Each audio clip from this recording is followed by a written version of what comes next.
ഇറ്റി Guten tag. German exams എഴുതാൻ നിൽക്കുന്നവരാണോ നിങ്ങൾ? Exam എഴുതണമെന്നുണ്ട്, പക്ഷെ പാറ്റേൺ അറിയില്ല എന്നാൽ നിങ്ങൾക്കുള്ള വീഡിയോ ആണ് ഇത്. അപ്പൊ നമ്മൾ ഇന്നത്തെ പാട്ടിൽ പരിചയപ്പെടാൻ പോകുന്നതെന്ന് വെച്ചാൽ ഗോയിത്തെ A1 എക്സാം പാറ്റേണിനെ കുറിച്ചായിരിക്കും.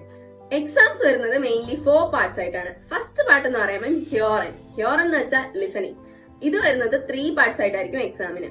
പിന്നെ മാർക്സ് വരുന്നത് 50 മാർക്സിനായിരിക്കും. ടൈം ഡ്യൂറേഷൻ വരുന്നത് 20 മിനിറ്റ്സ് ആയിട്ടായിരിക്കും. സെക്കൻഡ് പാർട്ട് എന്ന് പറയുമ്പോൾ ലേസൺ വരുന്നതും 3 പാർട്സ് ആയിട്ടായിരിക്കും എക്സാമിന് വരിക. 50 മാർക്സ് തന്നെ ആയിരിക്കും എക്സാം. പിന്നെ ടൈം ഡ്യൂറേഷൻ 25 മിനിറ്റ്സ് ആയിരിക്കും. തേർഡ് പാർട്ട് എന്ന് പറയുമ്പോൾ ഷ്രൈബൺ എന്ന് വെച്ചാൽ റൈറ്റിംഗ്. ഇതും 2 പാർട്സ് ആയിട്ടായിരിക്കും എക്സാമിന് വരിക. 50 മാർക്സിന് തന്നെ ആയിരിക്കും എക്സാം. 20 മിനിറ്റ്സ് ആയിരിക്കും ടൈം ഡ്യൂറേഷൻ വരുന്നത്. എക്സാമിന് വരുമ്പോൾ ലേസണും ഷ്രൈബണും കമ്പൈൻ ചെയ്തായിരിക്കും ചോദിക്കാം. അതായത് നിങ്ങൾക്ക് ടോട്ടല് 45 മിനിറ്റ്സ് ആയിരിക്കും കിട്ടുക. അപ്പൊ നിങ്ങൾക്ക് ചൂസ് ചെയ്യാം ലേസൺ എഴുതണോ ഷ്രൈബൺ എഴുതണോ ഫസ്റ്റ് എന്ന്. ഞാൻ സജസ്റ്റ് ചെയ്യുകയാണെങ്കിൽ ലേസൺ എഴുതുന്നതായിരിക്കും ബെറ്റർ. ഓക്കെ, ഫോർത്ത് പാർട്ട് എന്ന് പറയുമ്പോൾ സ്പ്രഹൻ എന്ന് വെച്ചാൽ സ്പീക്കിംഗ്. ഇതും 3 പാർട്സ് ആയിട്ടായിരിക്കും എക്സാമിന് വരിക. 15 മിനിറ്റ്സ് ആയിരിക്കും ടൈം ഡ്യൂറേഷൻ വരുന്നത്. മാർക്സ് വരുന്നത് 50 മാർക്സ് ആയിരിക്കും. അപ്പം ഇതെല്ലാം കൂടെ കമ്പൈൻ ചെയ്ത് 60 മാർക്സ് ആയിരിക്കും ടോട്ടൽ എക്സാം മാർക്ക്.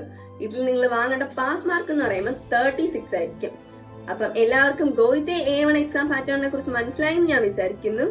Cheers!